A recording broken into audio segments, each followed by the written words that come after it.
வணக்கம் நண்பர்களே. கொஞ்ச நாளாக என்னால் லைவுக்கு வர முடியல, வேலை அப்படி போயிட்டுருக்கு.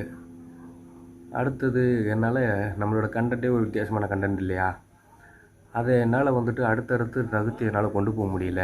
எப்படி இதை கடந்து போகிறதுன்னு தெரியல.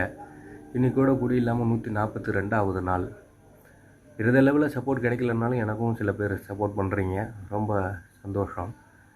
ஆனால் இந்த கண்டென்ட்டை எப்படி அடுத்த கட்டத்துக்கு கொண்டு போகிறது அப்படி சொல்லிட்டு எனக்கு ஒன்றும் ஒரு வழியே தெரிய மாட்டேங்குது. இது எப்படி மற்றவங்களுக்கு பிரயோஜனமாக மாற்றுறது? நான் இதில் கண்டிப்பாக பயனடைகிறேன் ஒரு நாளாக குடிக்காமல். அடுத்து மற்றவங்களுக்கு இதிலேருந்து எப்படி அடுத்தது உதவி பண்ணுற வகையில் அந்த சேனலை நகர்த்தி கொண்டு போகிறது, தொடர்ந்து நான் எப்படி இதில் இந்த சேனலை டெய்லி லைவ் பண்ணுறதோ இல்லை வீடியோ அப்லோட் பண்ணுறதோ இல்லை ஷார்ட்ஸ் அப்லோட் பண்ணுறதோன்னு சொல்லி ஒரு வழி, ஒரு ஊக்கம் அப்படிங்கிறது கிடைக்கல. அப்படியே கொஞ்சம் டல்லாக போகுது. என்ன பண்ணுறதுன்னு பார்ப்போம். ஏதாவது ஒரு வழி கடவுள் தான் ஏற்படுத்தணும் இந்த சேனலை அடுத்து சுவாரஸ்யமாக கொண்டு போகிறதுக்கு. ஓகே நண்பர்களே, மீண்டும் சந்திப்போம்.